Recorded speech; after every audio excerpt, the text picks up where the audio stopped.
Good morning to all students. बेटा last lecture में हमने वर्क फॉर एनर्जी कंप्लीट कर लिया था। आज हम अपना नया यूनिट शुरू कर रहे हैं, ग्रेविटेशन।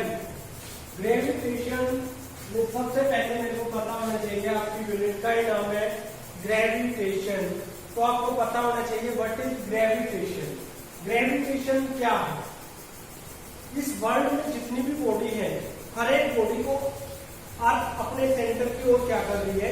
अट्रैक्ट कर रही है। या इस यूनिवर्स में दो बॉडी है, उन दोनों बॉडी के बीच में कोई ना कोई फोर्स ऑफ अट्रैक्शन या रिपल्शन लगता है, that is known as gravitation. ये सारा ग्रेविटेशन के ही कारण होता है। अब ग्रेविटेशन है क्या?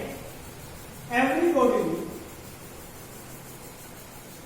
Of this universe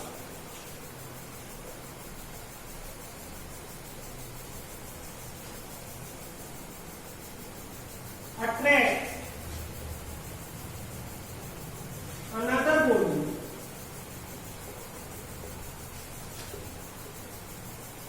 with some force.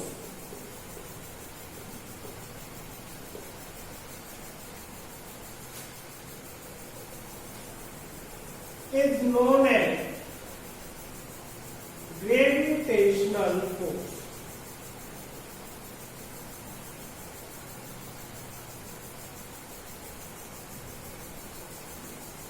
इस यूनिवर्स में जितने भी बॉडी है, वो बॉडी आपस में एक दूसरे को अट्रैक्ट करती है। जो अर्थ है, अर्थ अपने सेंटर की ओर हर एक ऑब्जेक्ट को क्या करती है? अट्रैक्ट करती है। उस सारे फिनोमेना को हम क्या बोल देते हैं? ग्रेविटेशन। अब ग्रेविटेशन का कॉन्सेप्ट सबसे पहले दिया था बेटा न्यूटन ने। न्यूटन ने क्या किया था? जो हम पढ़ते आए हैं अब तक, तो हम ये पढ़ते आए हैं कि न्यूटन सेब के पेड़ के नीचे लेटा हुआ है, तो अचानक से एक सेब है वो आके न्यूटन के पास गिर जाते हैं, न्यूटन के ऊपर आके गिर जाते हैं। तो न्यूटन सोचते हैं कि जो ये सेब है ये अर्थ के सरफेस पे ही क्यों आया, ये ऊपर क्यों नहीं गया? इसका मतलब अर्थ ने उस एप्पल के ऊपर कुछ ना कुछ क्या लगाया है? फोर्स अप्लाई किया है, जिसके कारण वो अर्थ के सरफेस पे आके ड्रॉप हुआ है। तो न्यूटन ने वहीं से सोचा था कि जो अर्थ है, अर्थ हर एक बॉडी को अपने सेंटर की ओर अट्रैक्ट कर रही है, तो उसने डिस्कवरी करके उसी का नाम दे दिया ग्रेविटेशन। तो ग्रेविटेशन से उसने अपना एक लॉ दिया, Newton's law of gravitation. Newton's law of gravitation.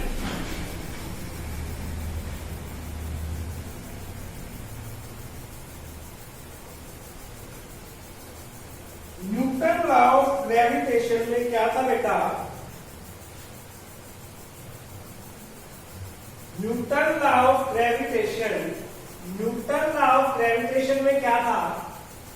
मेरे पास कोई भी दो बॉडी है, बॉडी ए, बॉडी बी। बॉडी ए का मास है m1, बॉडी बी का मास है m2। दोनों बॉडी के बीच में r डिस्टेंस। मेरे पास दो बॉडी थी, बॉडी ए, बॉडी बी। बॉडी ए का मास था m1 है, बॉडी बी का मास था m2। दोनों बॉडी r डिस्टेंस से सेपरेट है। तो न्यूटन ने अपने लॉ में क्या स्टेटमेंट की कि force of interaction between two body is directly proportional to product of their masses. कि क्या है कि इन दोनों बॉडी के बीच में जो फोर्स का मैग्नीट्यूड होगा वो डायरेक्टली प्रोपोर्शनल होगा इनके मास के product. And force is inversely proportional to square of distance between them. जो फोर्स है इन दोनों मासेस के बीच की जो डिस्टेंस है उसका क्या होगा? इनवर्सली प्रोपोर्शनल होगा।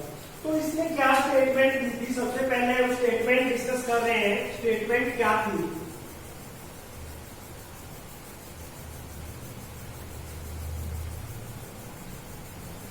This law states that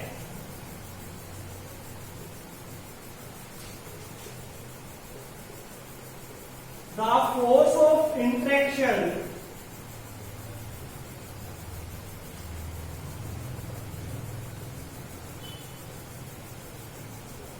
between 2 point masses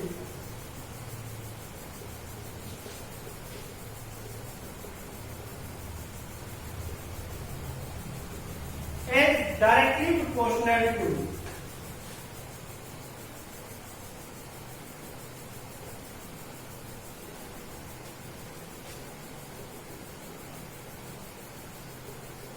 product of their masses.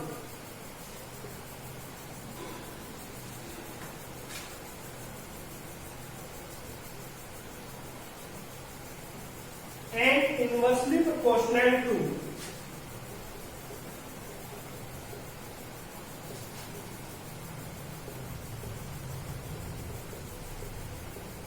square of distance between them.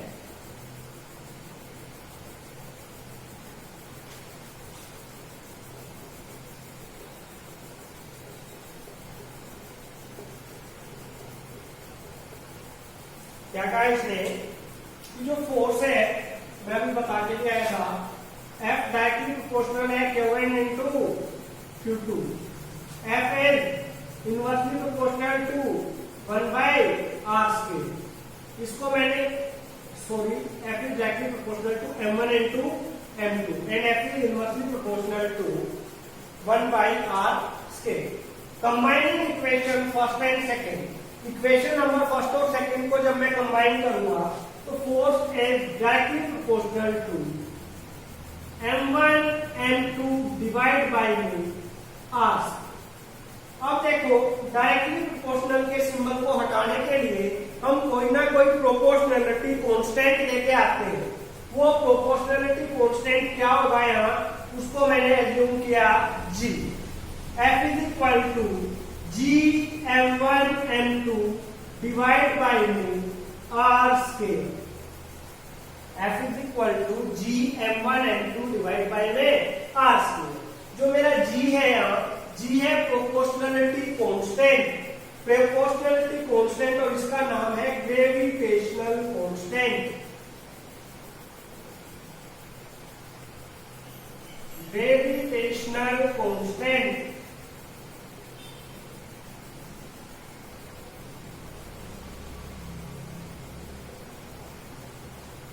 Gravitational constant है इसकी वैल्यू फिक्स रहती है 6.67 into 10 raised to power minus 11। 6.67 into 10 raised to power minus 11 unit होगी इसकी newton. Distance की unit metre square, mass की unit kilogram square. Newton metre square पर kilogram square ये किसकी यूनिट होगी हमारे पास यूनिवर्सल ग्रेविटेशनल कांस्टेंट। और जी को हम यूनिवर्सल ग्रेविटेशनल कांस्टेंट क्यों बोलते हैं बेटा क्योंकि जी की value through out the earth या कहीं भी चले जाओ आप जी की वैल्यू हर जगह सेम रहेगी। तो इसलिए जी को हम क्या बोल देते हैं यूनिवर्सल ग्रेविटेशनल कांस्टेंट। इसकी वैल्यू चेंज नहीं होती हर प्लेस पे फिक्स रहती है। अब आता है मेरे पास what is the dimensional formula for gravitational constant. जो ये ग्रेविटेशनल कांस्टेंट है इस ग्रेविटेशनल कांस्टेंट का डायमेंशनल फॉर्मूला क्या हो। अब डायमेंशनल फॉर्मूला कैलकुलेट करने के लिए क्या करेंगे हम देखो फोर्स की न्यूटन फोर्स का सबको पता है M1 L1 T minus 2 metre square मतलब लेंथ है लेंथ का स्क्वायर L2 डिवाइड बाय पर किलोग्राम स्क्वायर मतलब मास है मास का क्या होगा m। कंबाइन करो दोनों को m minus 1 L3 T minus 2 that will be the dimensional formula for universal gravitational constant। ये डायमेंशनल फॉर्मूला होगा बेटा किसके लिए यूनिवर्सल ग्रेविटेशनल कांस्टेंट। अब कई बार क्वेश्चन आ जाते हैं कि आप यूनिवर्सल ग्रेविटेशनल कांस्टेंट को कैसे डिफाइन करोगे। How will you define G. Question आता है डिफाइन जी जो यूनिवर्सल ग्रेविटेशनल कांस्टेंट है, आप ध्यान दोगे बेटा, ग्रेविटी और ग्रेविटेशनल कांस्टेंट डिफरेंस है दोनों में, कैपिटल जी और स्मॉल जी दोनों में क्या है, डिफरेंस है। आगे डिस्कस करेंगे हम इस यूनिट में ये बात। अब आपके पास आ जाता है, आप यूनिवर्सल ग्रेविटेशनल कांस्टेंट को कैसे डिफाइन करेंगे। How will we define capital G, that will be the universal gravitational constant. अब हम कहेंगे universal gravitational constant is always equal to force when two bodies of mass 1 kilogram separated by a distance of 1 meter. The universal gravitational constant is always equal to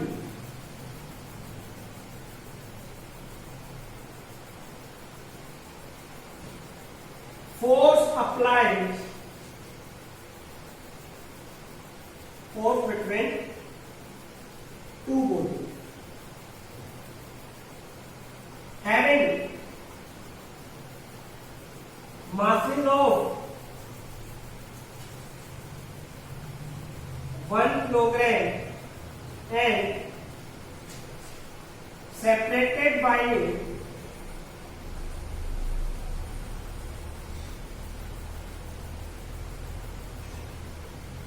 distance of 1 metre.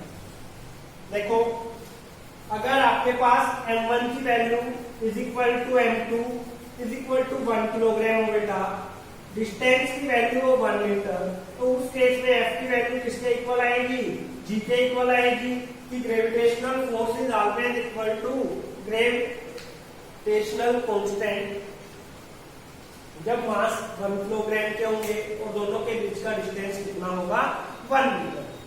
तो ये मेरा था Newton's law of gravitation in simple form. ये Newton law gravitation था, किस form में था, ये केवल सिंपल फॉर्म में था। कई बार हमारे से पूछ लेते हैं explain Newton law of gravitation in vector form. Vector form में हम कैसे डिस्कस करते हैं वो देखो, स्टेटमेंट दोनों में सेम रहेगी, स्टेटमेंट चेंज नहीं होगी, स्टेटमेंट दोनों बॉडी के लिए सेम रहेगी।